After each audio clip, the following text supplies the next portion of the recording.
Well, I'm hopeful today you've had some good hot drink or something that's giving you a good boost. I love to come your way. This is Don Polston on The Life That Wins, and I know what it means to have a life that wins.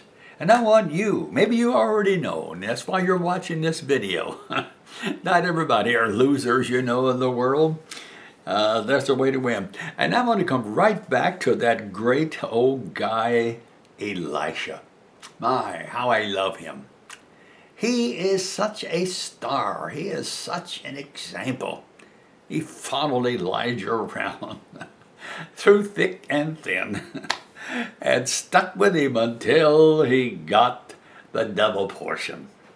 Oh, if I could just inspire you today to say, oh God, I'm going to stick in there. I'm going to believe. I'm going to trust. I'm going to receive that double portion, which makes my life such a blessing.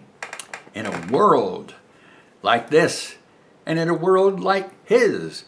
You remember in 2 Kings chapter 6, there was a lot of confusion going on and wars, and like there is today, and like there are today, wars here and battles there.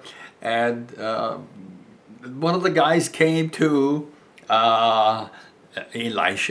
The things looked so bad, and he said, "Oh, Elisha, what shall we do? What shall we do?" And he was so full of fear, so full of anxiety. The stock market was down, and the bills were piling up, and the war seemed to be increasing. Poor old Elisha, just one of us, Elisha.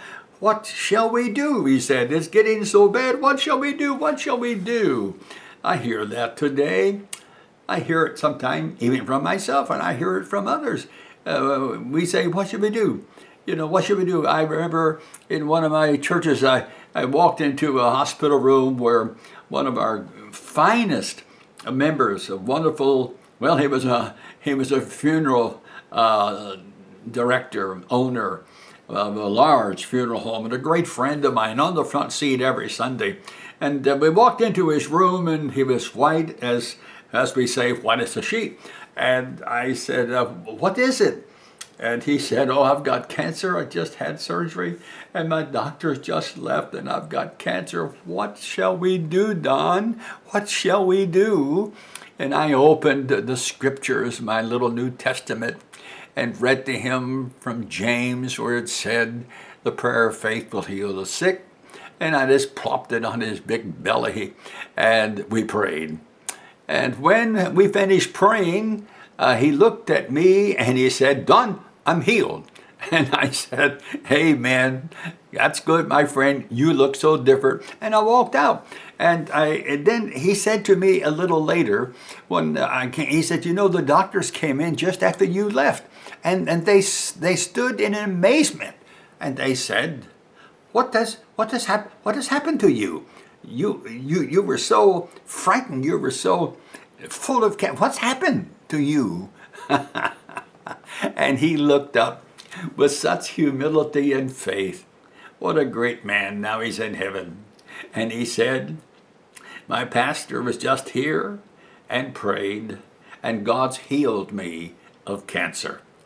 Friend, that man lived all the way through my ministry, all the way to the end of it when I left that church.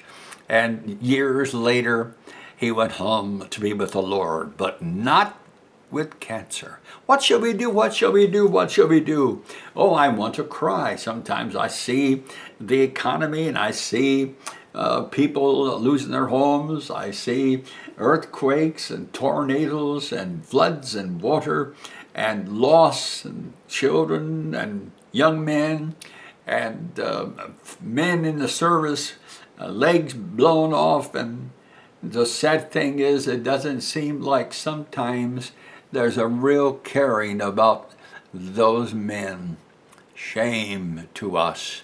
What shall we do? What shall we do? And let me give you this answer because I'm going off in about 2 minutes, so don't go away. He said, what shall we do? What shall we do? I love it.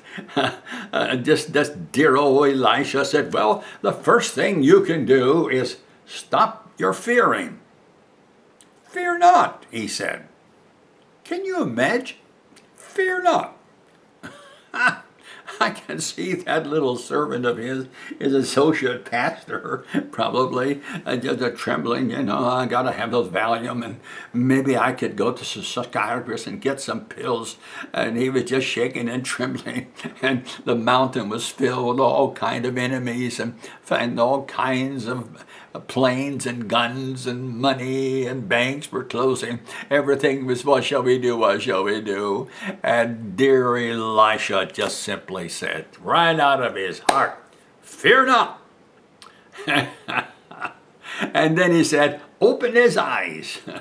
And when he said, fear not, open his eyes, the mountain, the home, the house, the nation was filled with fire round about Elisha.